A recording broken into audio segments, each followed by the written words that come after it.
Money is something we use every day, but have you ever wondered how it evolved from barter systems and what makes it so important to our modern economy? In ancient times, people exchanged goods and services directly, which was known as the barter system. Imagine trying to trade your chickens for a new smartphone. Not very practical, right? Barter had its limitations because it required a double coincidence of wants, meaning both parties had to want what the other had. This made trade cumbersome and inefficient. When you play the game The Settlers of Catan, you use a barter system. There is no money. If you don't have a double coincidence of wants, you need to increase your offer to an opponent to entice them to give you the resource that you want in trade. If you find yourself with a pile of sheep, you might find yourself stuck with your resource. Catan uses foreign trade as an escape hatch from being stuck with a good that you don't want, because it allows players to get rid of a stack of a resource no one else wants at 4 for 1, 3 for 1, or 2 for 1 trade value. But this automatic trade is not reflective of reality. Enter money. Money is a medium of exchange, a unit of account, and a store of value. And it solved the problems of barter. It made trade easier and more efficient. Let's look at a few different types of money that have been used throughout history. The first type is commodity money. This type of money is backed by physical items with intrinsic value, like gold or silver coins. Other examples of money that have been used throughout history have been salt, peppercorns, and cigarettes. The second form of money would be fiat money. This is what we mostly see today.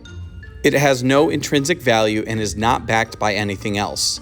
It is valuable because the government says it is valuable, and we, in turn, say it's valuable, which legitimizes it. In the modern day, we also have digital and cryptocurrency, which exists purely in electronic form. Examples like Bitcoin and Ethereum have gained popularity as a decentralized form of currency, though there is debate whether crypto fits the criteria for money. The type of money we use has evolved over time, reflecting changes in our society and technology. Money isn't just pieces of paper or digital numbers in your bank account. It has specific characteristics that make it work in our economy. The first characteristic is the medium of exchange. Money makes it easy to facilitate the buying and selling of goods. You can exchange your money for goods or services, and the person selling to you gains that money, which they can then use to purchase goods and services from someone else. The second characteristic is the store of value. Money needs to withstand wear and tear. Imagine if your bills fell apart after a week. The items used for money need to be things that last over the long haul, which is why metals have been commonly used, and while paper will eventually fall apart, they last longer than many other things. The saying that someone isn't worth their salt derives from the fact that Romans used salt as a form of money. The word salary is derived from the Latin word salarium, which means salt.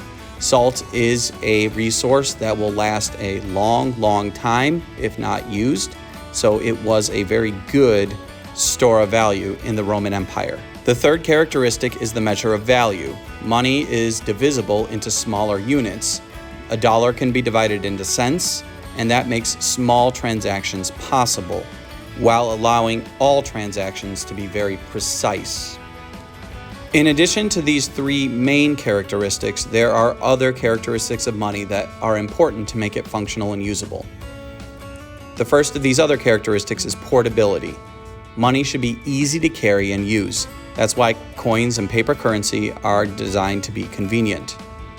Next, money should have the characteristic of uniformity. Each unit of money should be the same as every other.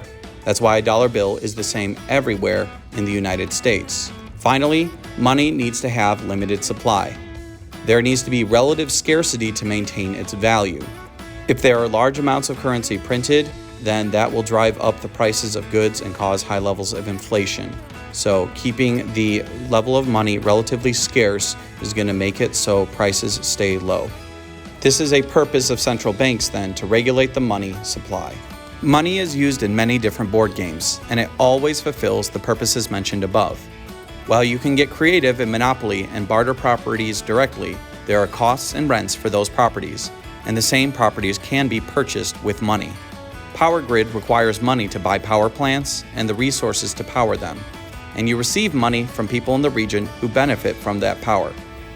In hegemony, money is required to pay workers, pay taxes, and produce goods and services.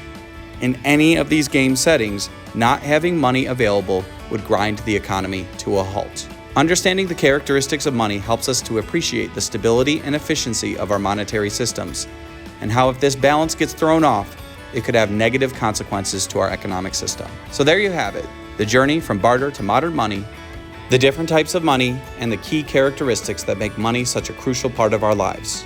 If you found this video helpful, don't forget to hit that like button and subscribe for more videos about the concepts behind the games.